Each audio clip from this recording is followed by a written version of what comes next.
మాటకు లోబడాలి.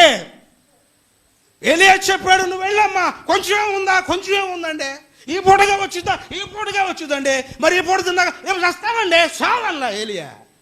సావు, ఈ పూట తిని సావు అన్నాడా ఏలియా? అన్నాడా? చెప్పాడు, ఇదిగో ఈవు వెళ్ళి నీ దగ్గర ఉన్న పిండి తీసుకొచ్చి ముందు దేవుని దగ్గర పెట్టు, దేవుని పాదాల చెంద పెట్టు, వచ్చి ప్రార్థన చేయి. ఇదిగో నీ పిండి తక్కువ కాదు, నీ నూనె తక్కువ కాదు. ఆమెమంది, భలే చెబుతారులేండి పాస్టర్ గారు,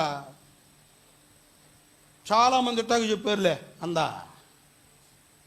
ఆ పాస్టర్ గారు ఊరుకోండి, సరేలే, మొట్టమొదటి మా చిన్నపిల్లడికి భలే ఇష్టం, రెండోది తెచ్చిస్తాలే అందా. చెప్పండి, జాగ్రత్త పడండి. దేవుని మాటకి సంపూర్ణంగా విధేయత చూపించింది. హల్లెలూయా. దేవుని మాటకి సంపూర్ణ విధేయత. మాట్లాడేది దేవుడే. ఆయన దేవుని ఆత్మతో ప్రార్థిస్తాడు, ఆయన దేవుని ఆత్మను కలిగి ఉంటాడు, ఆత్మాభిషేకముతో పొంగి పొర్రుతూ ఉంటాడు. అలాంటి వ్యక్తిలో నుంచి వచ్చే మాటలు నువ్వు ఎలా ఉండాలో తెలుసా? సంపూర్ణమైనటువంటి విధేయత చూపించాలి. నాకెవరైనా దైవజనులని, నేను ఎక్కడికి వెళ్ళాను, ఏ మీటింగ్కి వెళ్ళినా దైవజనులను చిన్న చూపు చూసినా, దైవజనులు ఏదైనా ఇంత మాట అన్నా నేను సహించలేను అసలు. ఇదిగో తెలుసా, కరోనా వచ్చింది, నాకు అనిపించింది, ఇదిగో ఈ దైవజనులు రోషము కలిగి జీవించిన దైవజనులు, ఇక్కడ ఉన్న దైవజనులు ఎవరి దగ్గరికి వెళ్ళి, అమ్మ కరోనా వచ్చింది, నాకు కొంచెం ఇబ్బందిగా ఉందని ఎవరు కూడా అడగడానికి వీలేదని ఏం చేశాను తెలుసా? మీరు నమ్మండి, 6 నెలలు ఆ దైవజనులు దగ్గర 15 నుంచి 20 మంది నా దగ్గర ఉన్నారు దైవజనులు. వారందరూ కూడా దేవుడే సాక్ష్యము, వారు కావాల్సిన నెలకు కావాల్సిన సరుకులు, బియ్యము, కూరగాయలతో సహా ఇంటికి పంపించాను నేను. ఆమేన్. ఎందుకు పంపించాను తెలుసా?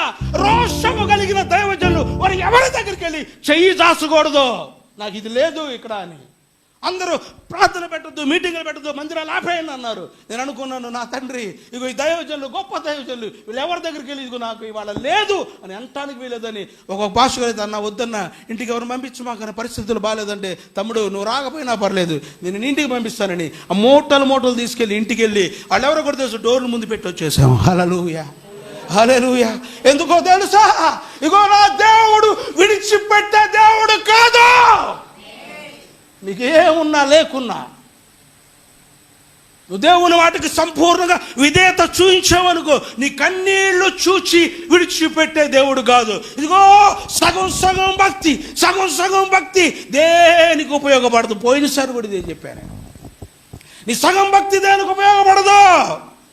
నువ్వు సంపూర్ణమైన సమర్పణ దేవుని దగ్గర నువ్వు కలిగి ఉండాలి, దేవుని మందిరంలో నువ్వు కలిగి ఉండాలి, మోకాళ్ళు వేయాలి. దైవజనులు ఏ మాట చెప్తారు ఆ మాట ప్రకారం నేను జీవించాలి.